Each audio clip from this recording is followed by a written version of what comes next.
वालदा सुल्ताना और उस्मान साहब काफ़ी देर एक दूसरे को घूरने के बाद वालदा सुल्ताना सिपाहियों से कहती हैं अपनी तलवारें म्यान में डालो। जवाबन उस्मान साहब भी सिपाहियों को इशारा करते हैं और वो भी अपनी तलवारें म्यान में डाल लेते हैं।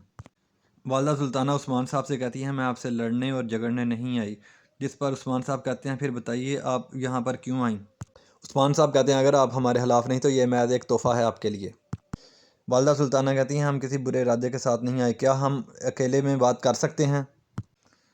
आपने बहुत सी गलतियां की, इसके बावजूद भी अजीम सल्तनत के सुल्तान अलाउद्दीन ने आपको माफ़ कर दिया है। आपने बगावत की, आपको माफ़ कर दिया गया है। कुछ अहम मामलात हैं जिसके लिए मैंने आपसे बात करनी है, वो भी अकेले में। यहाँ सिपाही अस्मा सुल्ताना का रास्ता छोड़ देते हैं और अस्मा सुल्ताना उस्मान साहब के साथ अंदर खैमे में चली जाती हैं। अवची वहाँ पर पहुँचता है जहाँ पर उरहान के मंसूबे के तहत उरहान अलाउद्दीन दो ग्रोहों में तकसीम हो जाते हैं। अवची सब कुछ बड़े गौर से देखता है और एक शख्स को सुल्तान के लिबास में जाते हुए देख के कहता है बाकी कुछ अहम नहीं है, सुल्तान अहम है, हम सुल्तान का पीछा करेंगे।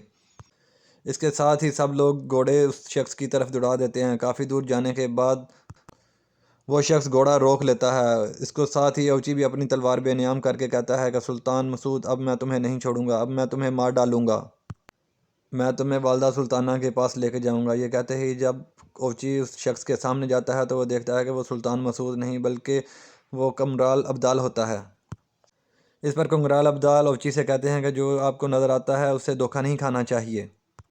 ओची गुस्से से कुमराल अब्दाल को देखे कहता है यहाँ पर तुम, और साथ ही ओची कुमराल अब्दाल को मारने लगता है तो उरहान अपने तीरों से ओची को ज़ख्मी कर देता है।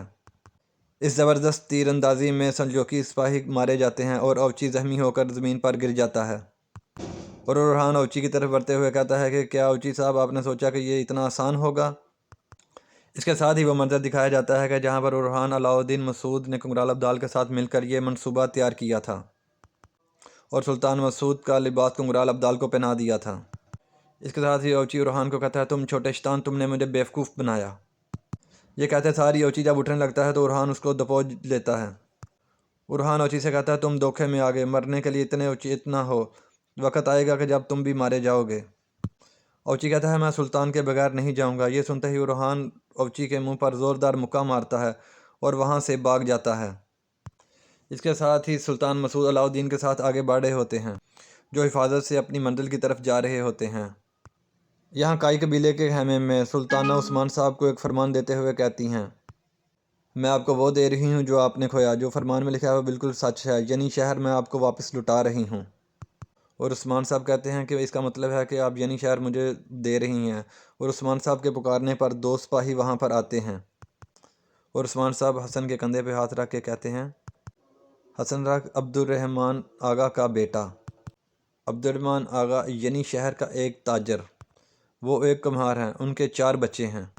हसन सबसे बड़ा है। हसन का छोटा भाई मेरा सिपाही था जो मेरी बाहों में शहीद हो गया। हसन की छोटी बहन जुलेहा जो बीमार हो गई, जो अल्लाह का शुक्र है अब ठीक है। और उस्मान साहब दूसरे सिपाही के कंधे पर हाथ रख के कहते हैं ये कमाल लाल, ये फ़ातिमा अम्मा का बेटा है। फ़ातिमा अम्मा के पास 5 जानवर हैं। फ़ातिमा अम्मा यानी शहर में दूध बेचती हैं। इनके पोते और बेटे यानी शहर में सिपाही ही हैं। फ़ातिमा अम्मा ने कुलुजा हिसार की इस लड़ाई में अपना शोहर खो दिया। जब फतवाहत रुक गई उन्होंने मुझसे कहा आप उस्मान साहब क्यों रुक गए, और कहा क्या मेरे शोहर इसलिए कुर्बान हुए थे कि आप रुक जाएं। ये कहते सारी उस्मान साहब सिपाहियों को वहाँ से भेज देते हैं। आपने यानी शहर मुझे वापस देने के लिए हासिल नहीं किया, आप सिर्फ़ और सिर्फ ज़मीन चाहती हैं, मेरे लोगों के दिलों को नहीं। यानी शहर में मौजूद लोग मेरे ही हैं। कहते सारी उस्मान साहब फरमान को मसल देते हैं और कहते हैं आपको जो सिर्फ मिलेगा वो सिर्फ़ और सिर्फ ज़मीन ही है। फरमान पहन कर उस्मान साहब सुल्ताना से कहते हैं क्या हम आज तक दूसरों के सहारे पर बड़े हैं, हम क्या दूसरों के सहारे पर बड़े हुए हैं? नहीं, बिल्कुल नहीं, हम जो चाहते हैं हासिल कर लेते हैं। हमने जो खोया ही नहीं, आप हमें वो दे रही हैं। नहीं, इसकी कोई ज़रूरत नहीं। ये सुनते ही सुल्ताना गुस्से से खड़ी हो जाती हैं और कहती हैं कि वालदा सुल्ताना से इनकार ये कोई दानिशमंदा अमल नहीं है उस्मान साहब। जितनों के दिल आपके लिए धड़कते हैं उससे कहीं ज़्यादा आपके दुश्मन हैं उस्मान साहब। आपकी ख्वाहिश के पीछे लोग एक जगह से दूसरी जगह, दूसरी जगह से तीसरी जगह जा जा के थक गए हैं उस्मान साहब। आपकी इस फितरत की वजह से जिन लोगों ने अपनी जानें दी हैं वो जा जा के अब थक गए हैं उस्मान साहब। फिर उस्मान साहब सुल्ताना से कहते हैं कि हम जिस जगह जाते हैं वहाँ पर ज़मीन होती है, फिर हम क्यों लड़ते हैं। نہ ہی وہ سمجھ سکے اور نہ ہی آپ سمجھ سکیں والدہ سلطانہ، لیکن جن کو ہمارا مقصد مل گیا وہ آپ کو بھی سمجھا دیں گے۔ اور والدہ سلطانہ کہتی ہیں سرحدوں کے باغی سردار، آپ نے میری پیشکش کو ٹھکرا دیا عثمان صاحب۔ صرف ایک قبیلے کے ساتھ کیا آپ اپنی جنگ جاری رکھ سکتے ہیں عثمان صاحب؟ آپ کی جڑیں یہاں پر نہیں ہیں، آپ ظلم کے ساتھ یہاں پر کب تک کھڑی رہیں گی؟ جواباً سلطانہ کہتی ہیں اپنی موت تک یہ زمینیں ہماری ہیں، ہم مل کر ان کا دفاع کریں گے، اس لیے میں نے آپ کو آپ کا یعنی شہر واپس دے دیا۔